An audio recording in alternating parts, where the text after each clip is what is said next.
Welcome to the Future with Full Cycle. I'm Rachel Payne. I will be the host for today's discussion. I am Managing Director and Head of Technology and Innovation at Full Cycle. Full Cycle is a private equity fund that invests in systemic solutions to the climate crisis by focusing on investments in companies and their associated infrastructure projects with proven technology solutions.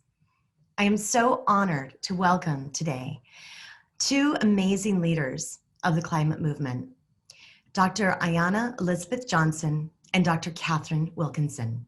Today's topic is Voices of Women, Truth, Courage, and Solutions to the Climate Crisis. To ask a question, simply click on the Q&A icon at the bottom of the screen and submit your question to the moderator.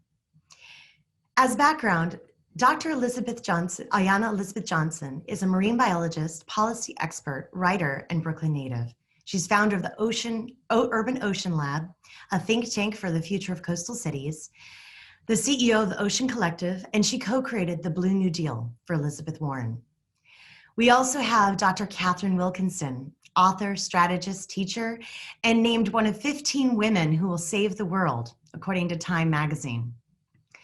She holds a doctorate in geography and environment from Oxford, where she was a Rhodes Scholar, and she served both as a principal writer and editor-in-chief at Project Drawdown. I'm also honored to share that both Catherine Wilkinson and Ayanna Elizabeth Johnson are advisors to Full Cycle. Welcome. Hi, Rachel. Thank you so much for having us. Hello, hello. Hello, thank you for joining.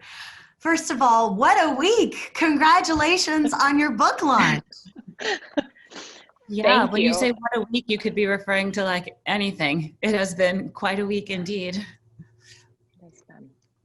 So you've just launched your book, All We Can Save, Truth, Courage, and Solutions to the Climate Crisis. Please tell us, first of all, I want to say that this, yes, oh, pretty. I was hoping you'd do that. This is such a profoundly important and timely message given the world that we are in right now. And when you said that, Dr. Ayanna Elizabeth Johnson, I know you're just coming from... Just call me Ayanna. Okay, thank you. The heart of this book is love. And that is what struck me. It's so different from what is present in much of the climate literature. It really takes a completely different approach, and it's one that's so necessary. Could you tell us a little bit about what inspired this? Catherine, do you want to take this one? Sure. Well, Rachel, I love that that is what comes through for you in this collection. You know, it's kind of like a quilting job, right? Where you don't quite know what quilt you're going to get until the very end, which is probably not how real quilters do it. Real quilters have like a pattern and they know where it's going, but like we were first-time quilters. And when we kind of reread the full manuscript right before, you know, kind of that last stage of edits, it was like, yeah, that is the theme. That's the thread that cuts through this, just this ferocious love for this planet, for one another, for justice, for a life-giving future, and that manifests in all these different ways. And so clearly, this book is not the entirety of women's climate leadership. It is really kind of a snapshot, right? It's sort of one lens into the really incredible community of people who are showing up to do really important work in this moment with whatever their superpowers are. And Ayanna and I knew that, right? Because that's our crew, that's our climate squad. And we were frustrated that so many of them, so much of their work was not getting the amplification and spotlight that it deserved. And when you don't have amplification and spotlight, fat chance you have resources, right? And so that was kind of the impetus of the project, to use this book as a way to basically shout from the rooftops how amazing all of these women are, how important feminist and feminine climate leadership is, and hopefully have that create some waves. And we can talk a little bit more about what we're doing to make sure that those waves get created. You open your book talking about how this isn't about heroes.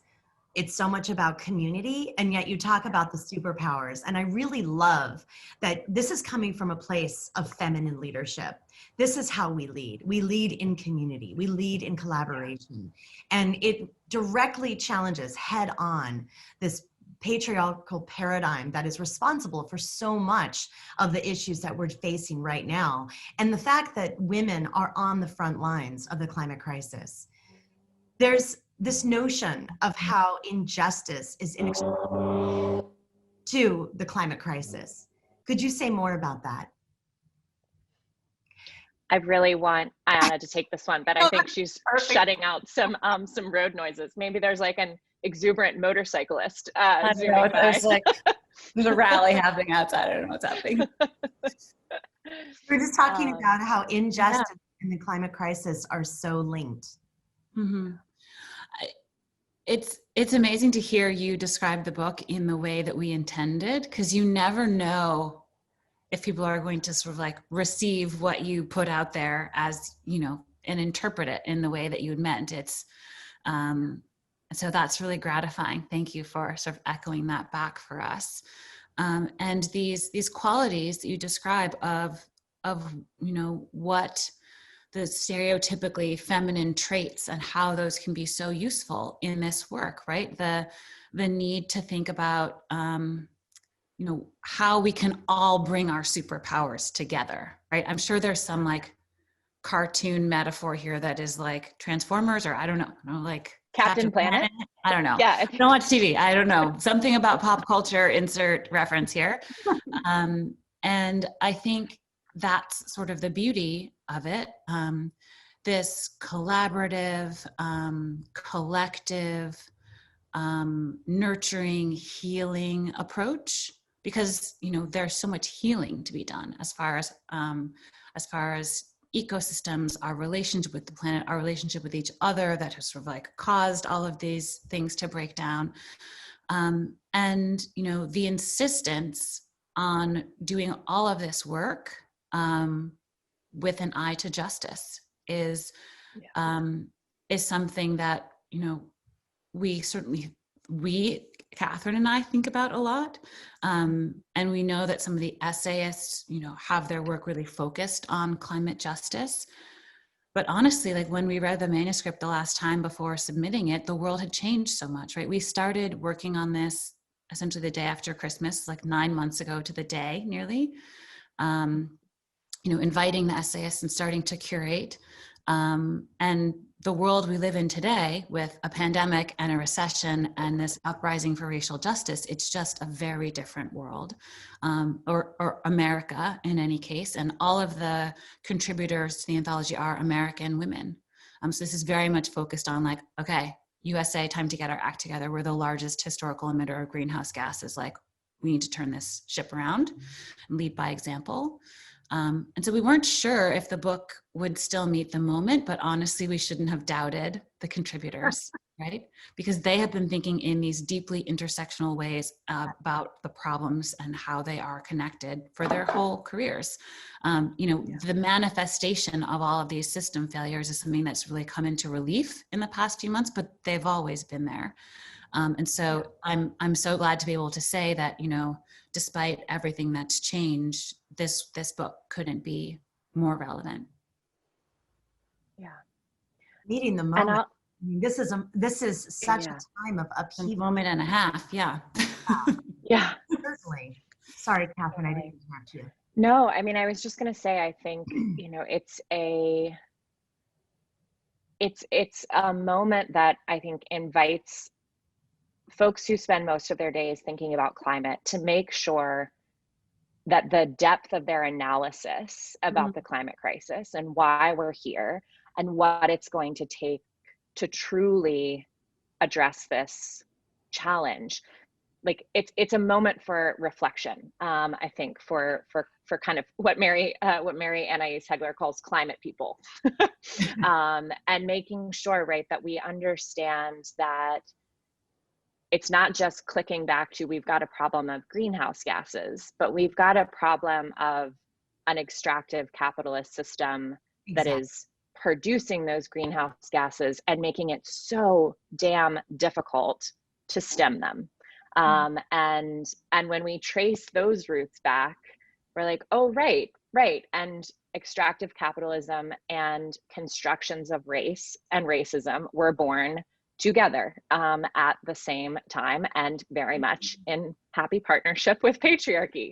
So, so when you kind of do those sort of root cause clicks, it's like, oh, right. Of course, we're multi-solving or not solving at all, really.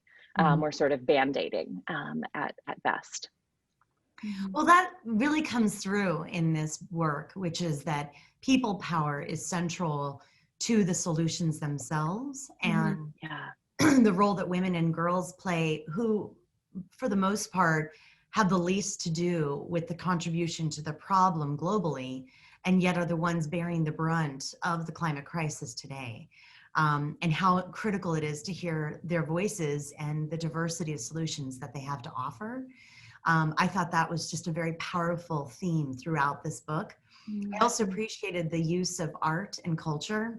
And it was wonderful to hear familiar poetry from Bell Hooks and Adrienne Rich, and the power of the imagination, and how we do need to reimagine a paradigm, one that is inclusive and one that addresses these systemic flaws of our system. When we think about the infrastructure that we have in place, the social, cultural, and of course, physical infrastructure, so much of it was grounded in this old thinking, very reductionist, limited, narrow thinking of, extracting the much to benefit the few.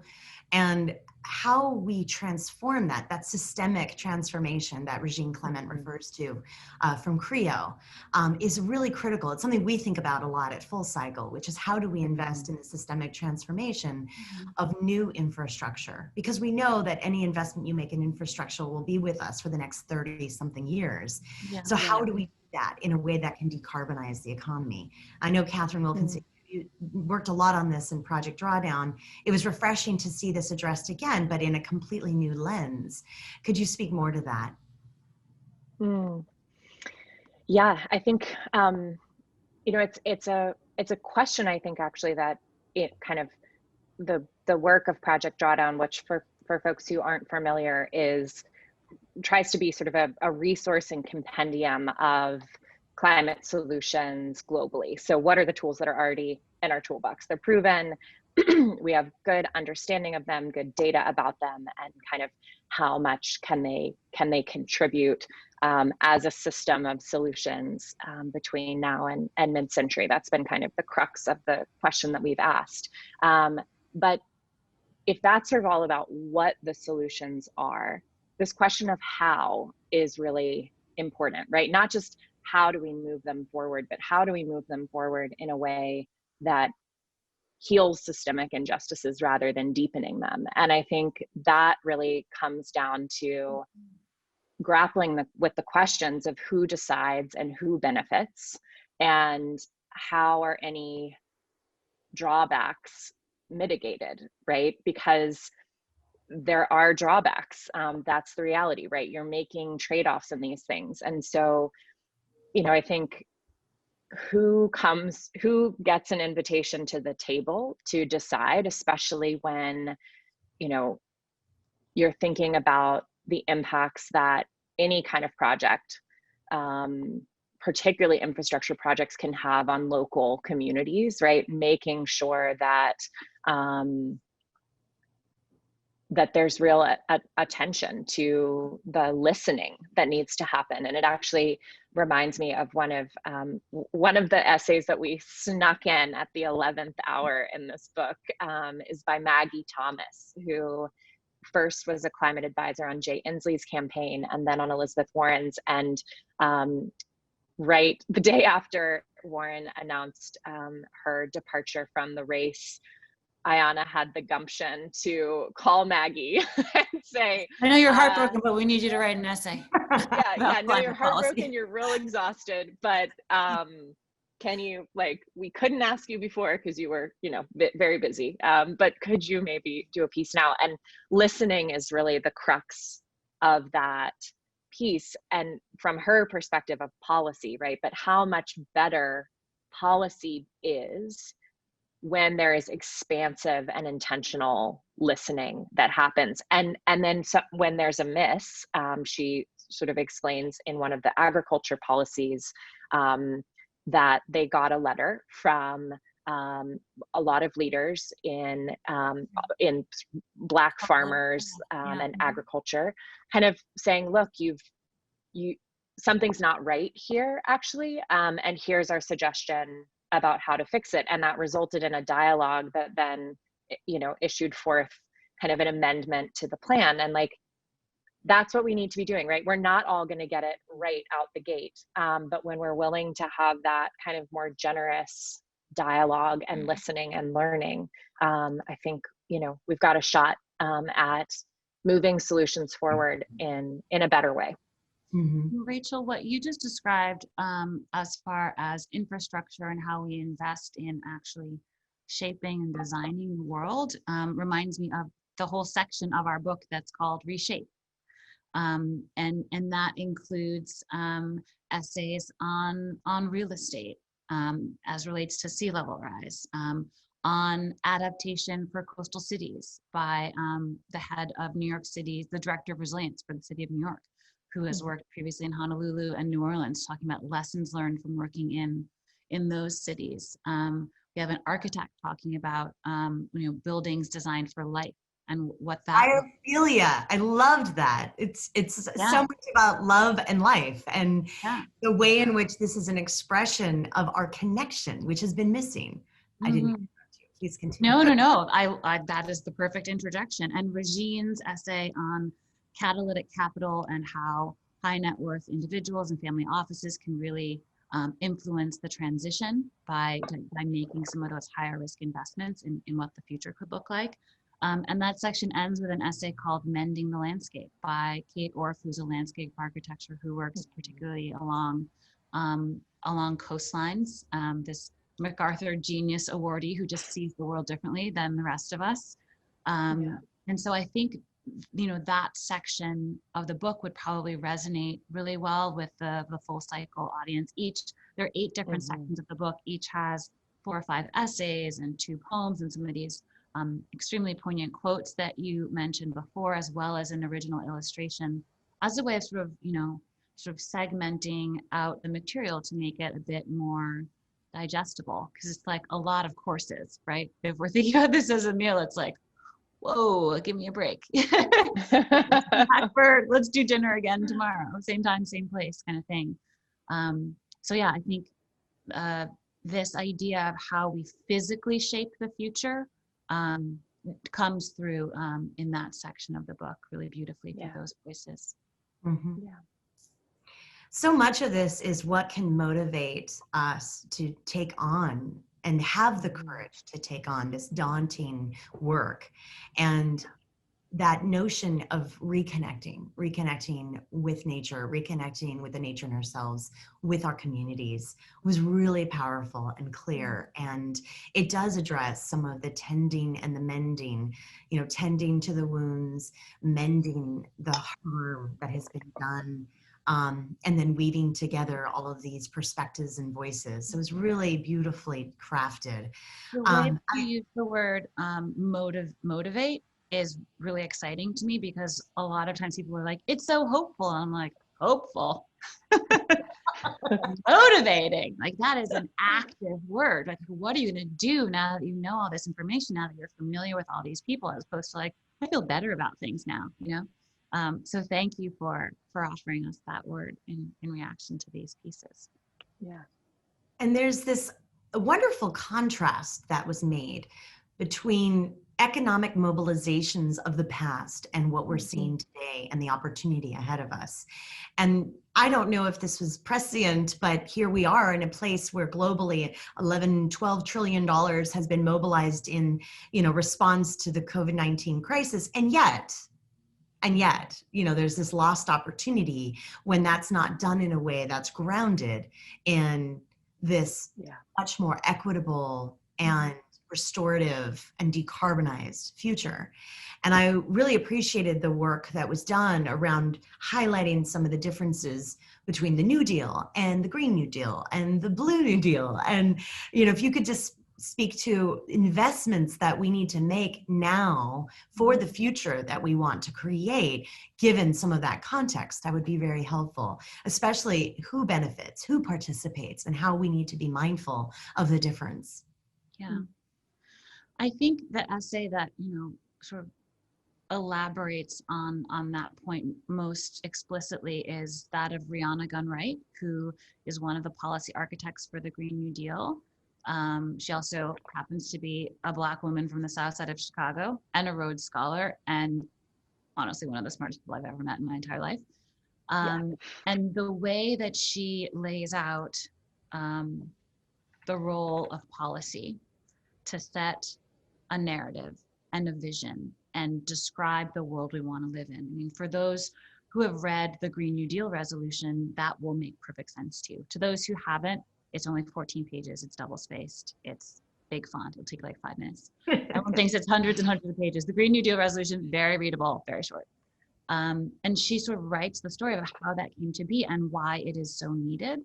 And as you described, the urgency of mobilizing our entire federal government and economy to deal with the climate crisis, because it's not just a matter of, as you and Full Cycle well know, getting off of fossil fuels in our electricity system, right? That's only like 25% of the problem. We also have to transform our transportation and our agriculture and our land use and our manufacturing and our buildings, right?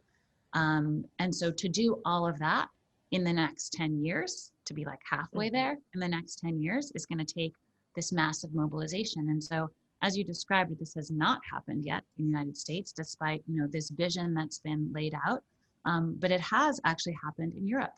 There is a European Green Deal that was inspired by the Green New Deal resolution of the United States. And, depending on the outcome of the election, we may actually get a lot of those ideas coming back around a second time onto our shores here and becoming law and policy. So there's so much to be taken from that particular piece. But this idea of if we are in this moment, spending trillions of dollars of taxpayer money, how can we use that to invest in a regenerative economy and decarbonization, right? And green jobs for people who are unemployed right now.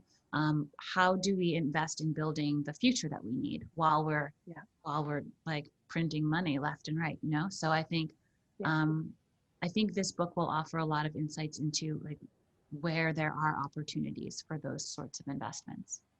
Yeah. It's one of the things that I love that I've heard youth climate leaders taking away from from the response to the pandemic is basically like, we will never believe you again when you say that there is not enough money, because it is absolute BS. There is money. It's just a question of priorities. And I love the fire and fuel that has provided. Because it's like they used to say that and think that it was probably true, but now it's like, it is definitively true, right? We know, and this is one more thing we are going to use against you wholly inadequate adults who are somehow in charge of this situation. And have known. Yeah. And have known. Responsibility and accountability for where we are today. That comes through so clearly. I really applaud the amplification of youth voices in this book and the passion, the clarity, and the wisdom. You open with Shie, who has this incredible wisdom. And I was not that together at 18, let me tell you. I was like, here are the 10 things you need to do to become a climate justice activist. And I was like, great.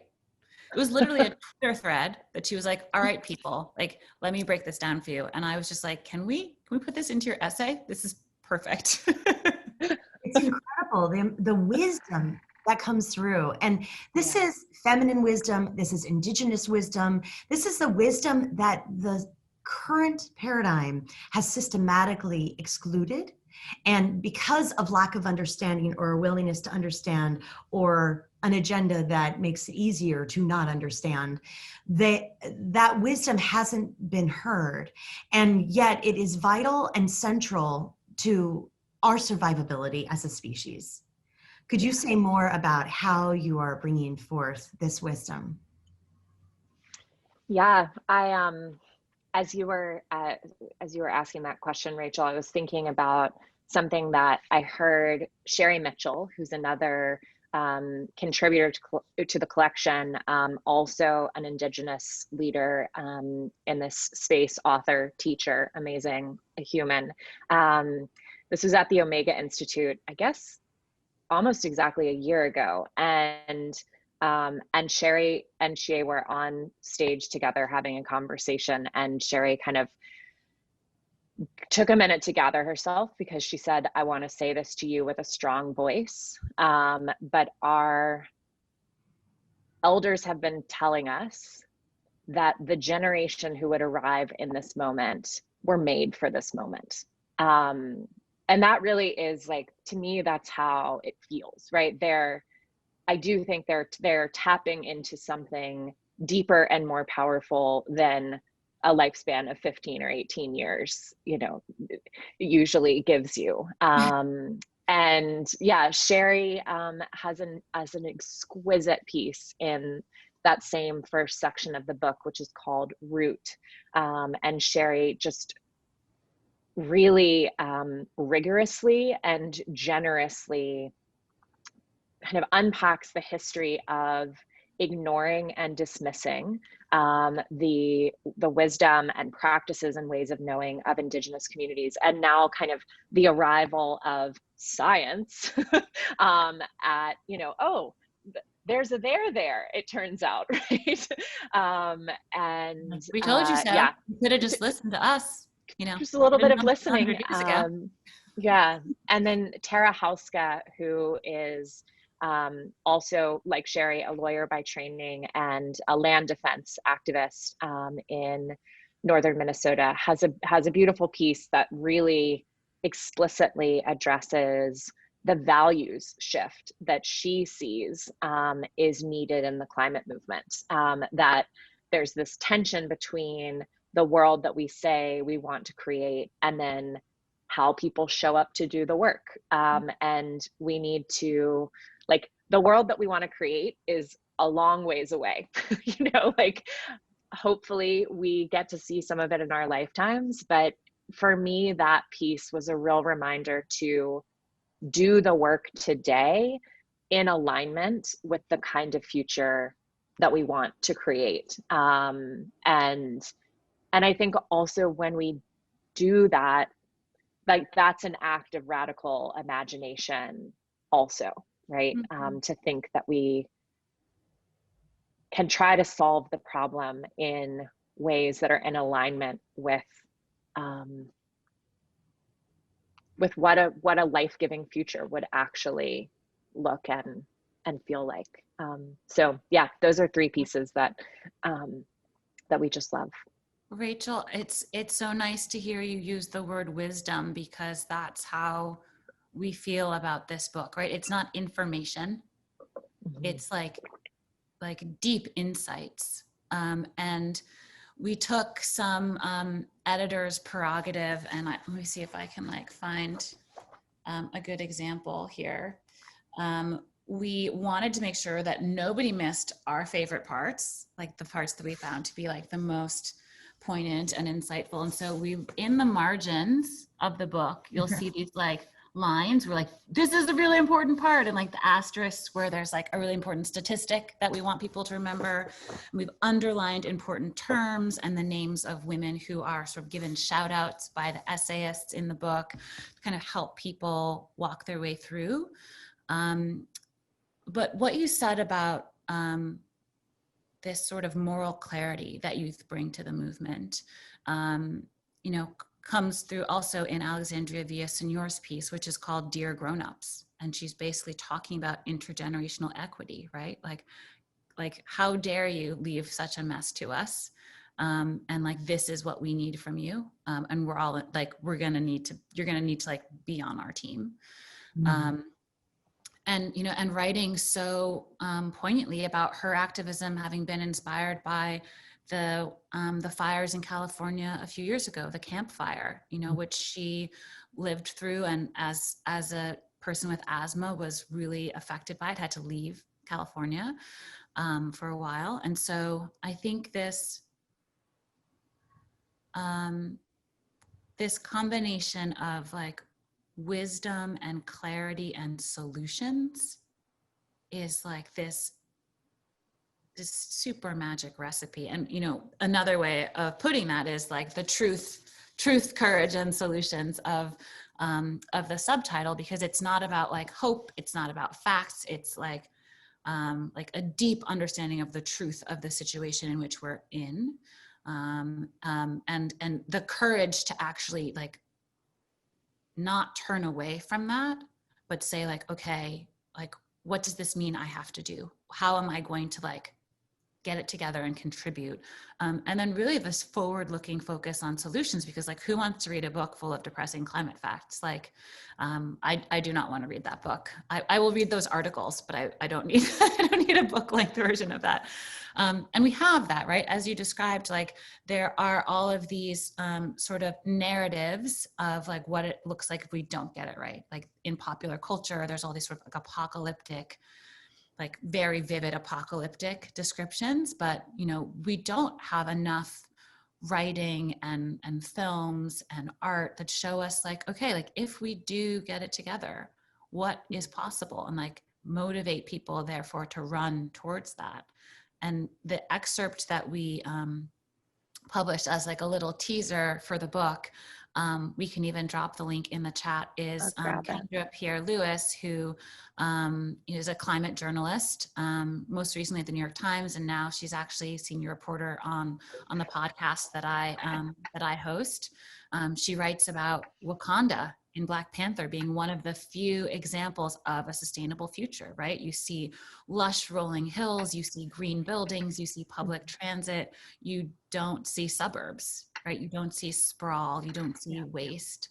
And so we just need to like lean into not only like do the tactical work of implementing solutions, but the visionary and creative work of imagining how we will use all the tools we have at our disposal. It's time to tell a new story.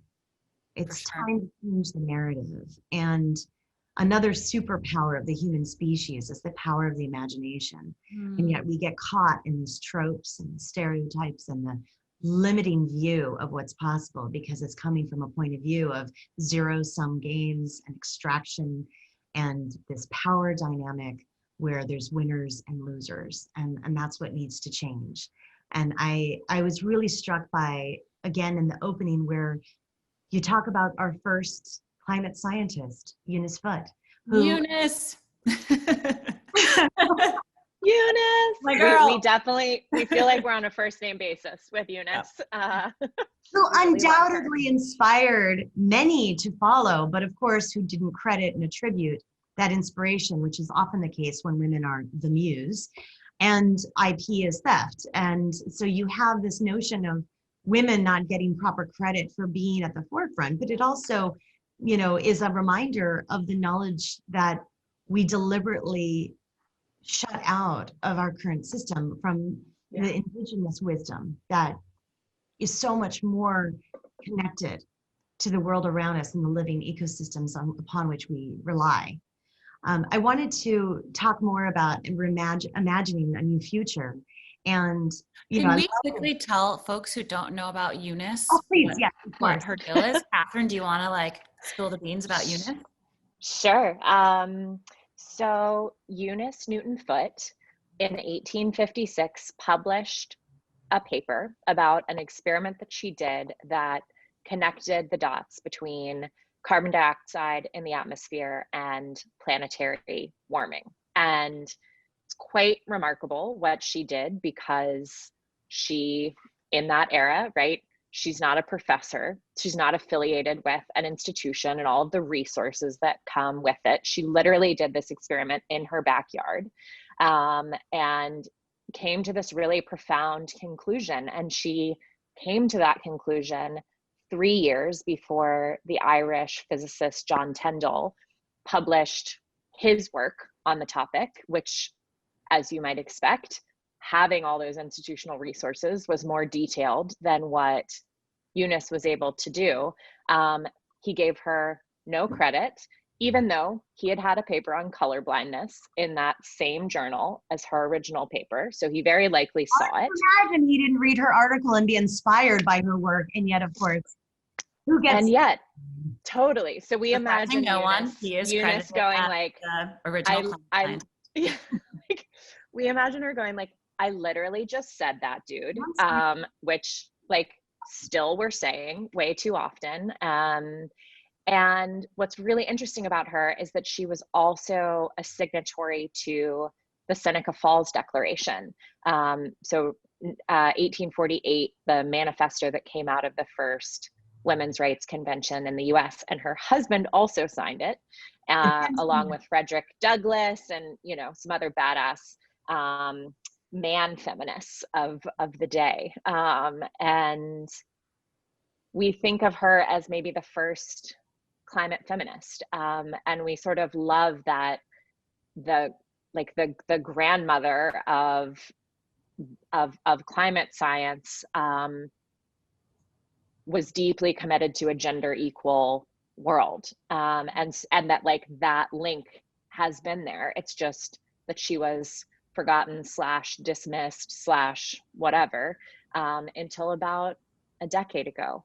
And what's like outrageously frustrating is just how much of her story continues today in various experiences that women are having in this space, and especially Indigenous women, Black women, other women of color. And that's part of why Ayana and I, well, it was clear that this book wanted to be more than a book. So we have also launched this week a nonprofit called the All We Can Save Project, which will try to carry forward this work of supporting and doing community building around women's climate leadership.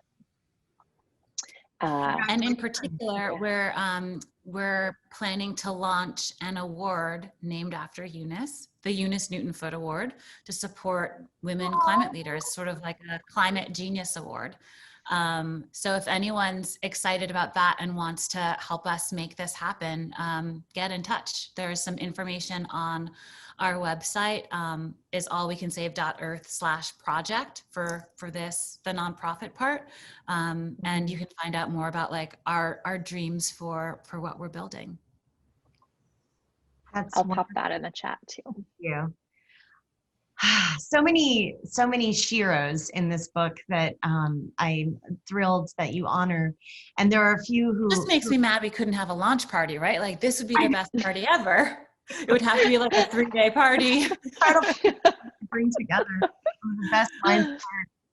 I think a lot about the people who had to get into good trouble in the fight to save our environment and to protect our communities. And one of them was a great mentor of mine who I had the honor of traveling with and being with, watching her in action, which is Dr. Wangari Maathai, who was arrested many times in the fight to save trees in her communities in Kenya, and who launched the Greenbelt movement, which is responsible for at least 40 million trees being planted worldwide, probably much more. And I think about the other women who are on the front lines, who are getting arrested, who are often ridiculed for their wisdom, who are deliberately not listened to. And it's so powerful and uplifting for this book to be a way to recognize that they've been right and that their voices are vital for solving this crisis. It's not a nice to have. We must be inclusive, and we must have solutions that reflect the reality of the lived experience of so many women around the world. And I know, Catherine, in Project Drawdown, the top two solutions to the climate crisis revolve very much around women and girls, women's education, and also agency. Truly, it's about agency. Yeah. Yeah. Ability to choose whether and when to have children. You know, in the work that I've done throughout my career, whether in microfinance or serving on the board of NGOs like BRAC, women's reproductive health and rights are vital for this, for the world to continue, frankly. And women's education is a great transformer of society and economic well-being. And we see that, you know, when you invest in women, they invest in their communities. And that's at all levels and in all societies. It's a constant. And yet we still see so little capital being channeled to women.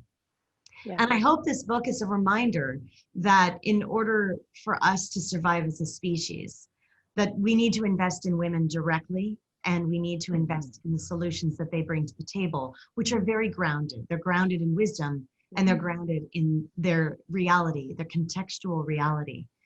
Is there more that you'd want to say around that?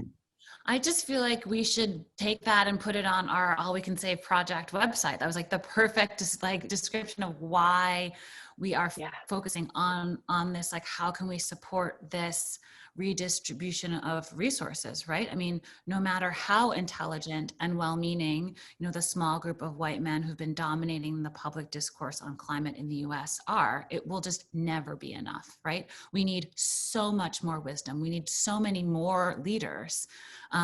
We need people from all perspectives and backgrounds leading their particular communities towards implementing climate solutions. And, you know, the thought that we could somehow like solve climate change, but leave out half of the brilliance and ingenuity of the planet is just so absurd to me. It's the same when we think about race as gender. You know, and so we were really deliberate in our curation of the book to make sure that we had you know, diversity in nearly every sense of the word, right? In thinking about people from across the US, not just, you know, on the coast, thinking about areas of expertise and age and race and all of it, because I think what we are hoping that this book can do is show people how many solutions there are and welcome people into finding the role that they can play. Because we all have something to contribute. It sounds sort of trite to say it that way, but like we really do need everyone to bring their best to the climate movement, to the work that needs doing. So if that's as an investor or an engineer or a farmer or a journalist or an architect, like we need all of it. And so we, you know, this book was intended to be, 20 essays and like 60,000 words. And you can tell it's like about double, you know, what it was intended to be, 41 essays, you know, 130,000 words, until our editor finally cut us off and said, you know, we have to go print this book. And I mean, that is just a testament to the number of incredible women leading on this work. And we had a spreadsheet of 60 more we could have included. The number of ways there are to participate and the number of ways there are to tell the story, right? I mean, I think this book we initially thought was just going to be essays, but it became like, once it became clear that we also needed to include poems and quotes and art. Like, I can't imagine this book as only essays now. It just wouldn't make sense, because we need all of these different ways of understanding the world and making sense of the world and connecting with this information. So, So yeah, can you tell I really like this book? I'm like madly in love with this book. It's super awkward. Well, it's so easy to talk about because it's like, I didn't write the whole thing, right? Like I get to just champion all of these amazing people in the book, and help put them in context and conversation. Well, I will say unabashedly that this is my favorite book of 2020. So I too am in love with this book. Yay! Love it. And I also appreciate that this is a pathway forward. It's not complete.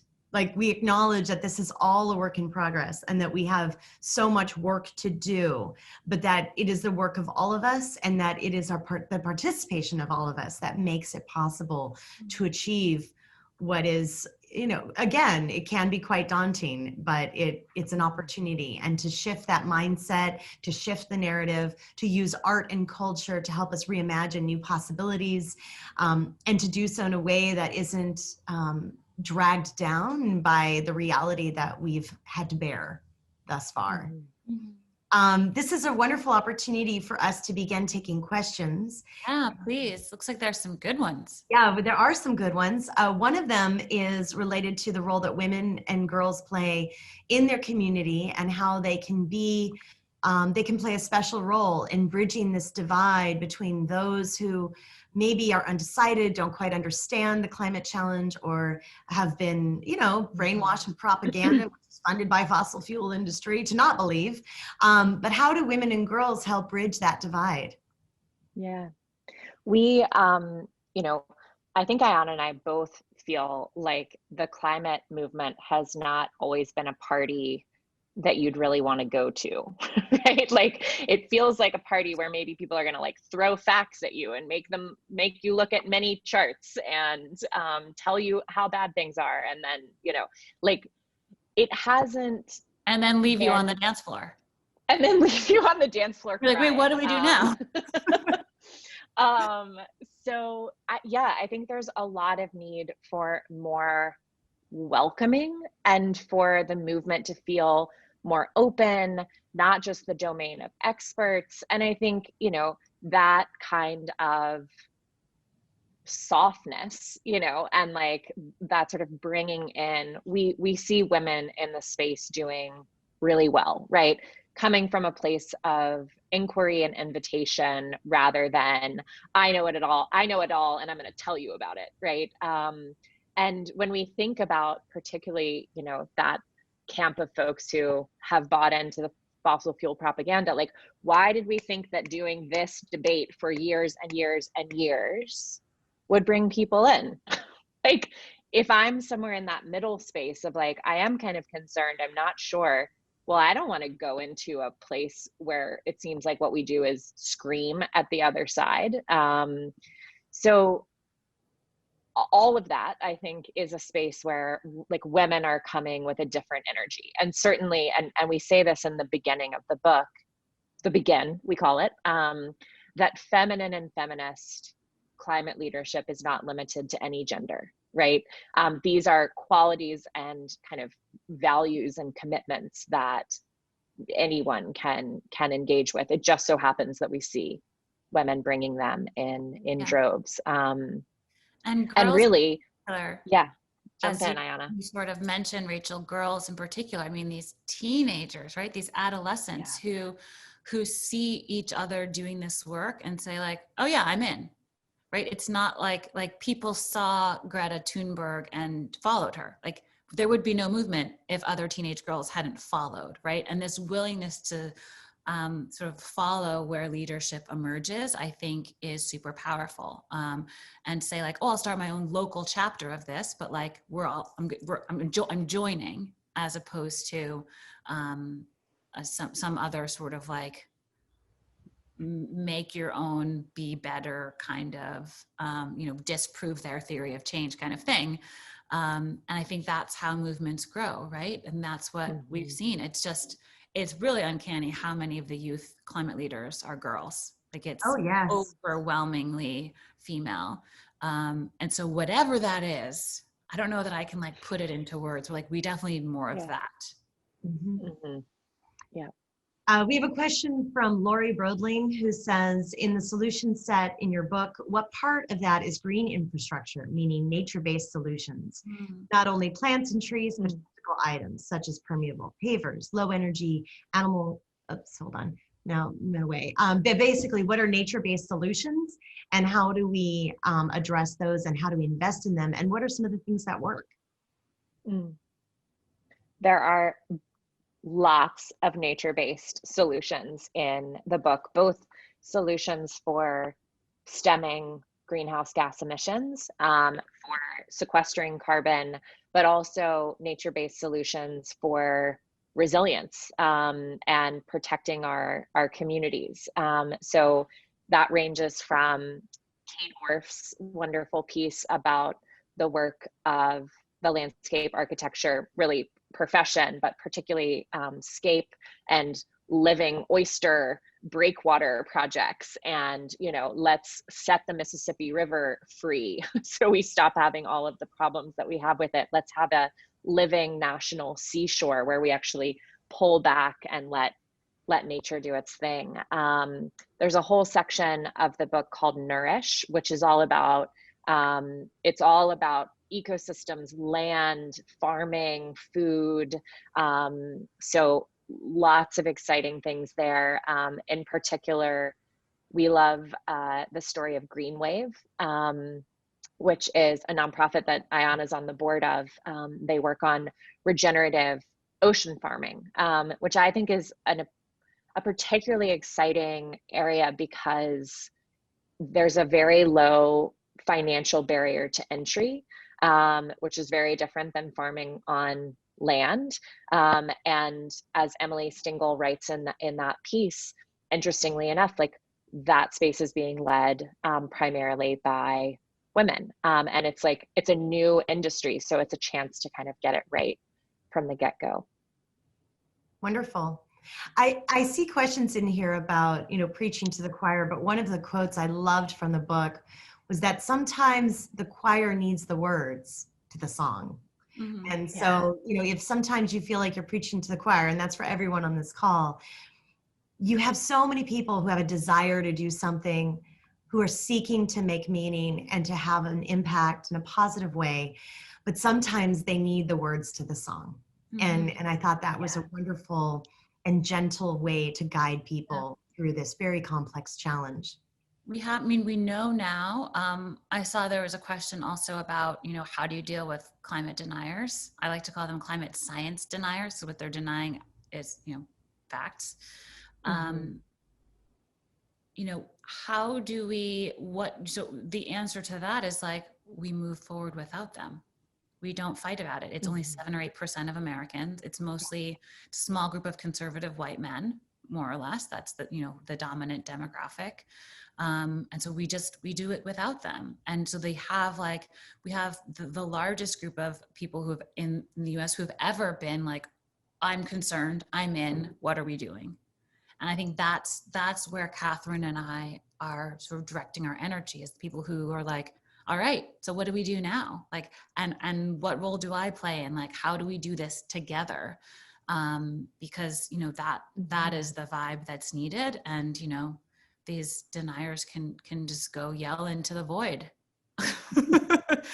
We'll sort of save the planet without them.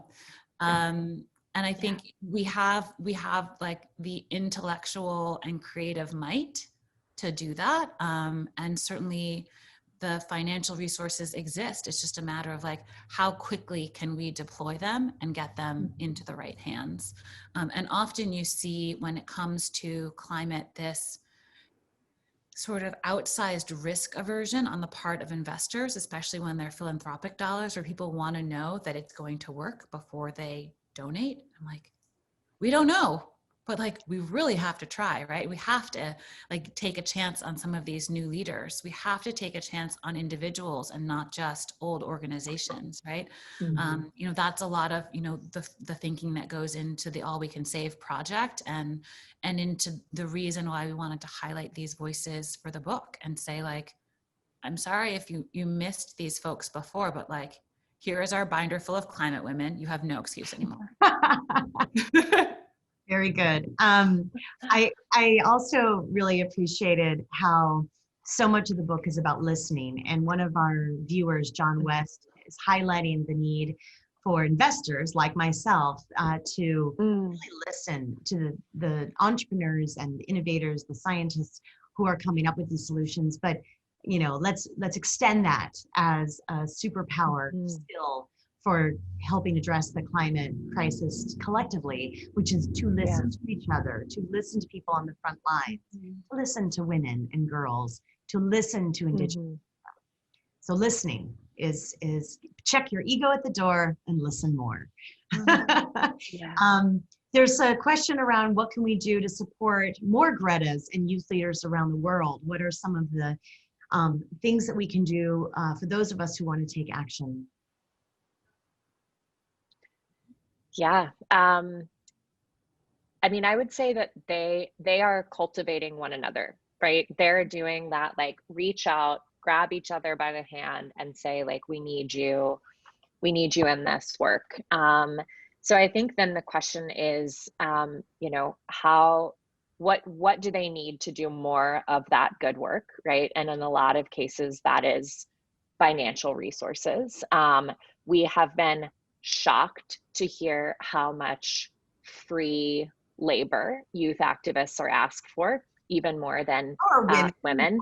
I mean, really. We subsidize Totally. everything, don't we? And it's, so it's like, great, include their voice, but also like compensate them for their time. If you're doing that. And then I would say, like, the thing that really, to me, just sucks is when the response is like, you guys have got this. Super. You like, guys are doing so great. Keep it up. I'll be over here. They don't want to have to got this, like they are playing their role in the ecosystem of transformation so well, which is the role of like giving voice to moral clarity and demanding that the work that needs to be done be done. But so then everybody else in the ecosystem needs to do the work that needs to be done. And let's let them continue doing that kind of cultural transformation that they're doing so well. And not put anything else on them, right? Even when that's just kind of a verbal expression of you're gonna save us. Of burdening. Yeah, you're gonna save us. You're the ones. I also so I had a conversation with the CEO, like a live conversation with the CEO of MasterCard last week. And one of the things we talked about was like, there's not time for this generation to make their way into leadership roles. So like, could you actually pair every CEO of a public company with a youth activist to be like their decision-making collaborator, right? Like because we have to be better ancestors right now.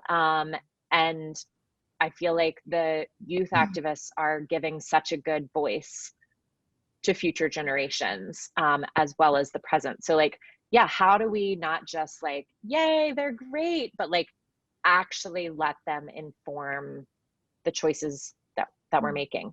I don't know. I would love to see some like ideas like that. I think that's a wonderful way to close this conversation, because that is a call to everyone, regardless of your role and what you're doing. How can you support the youth leaders around you?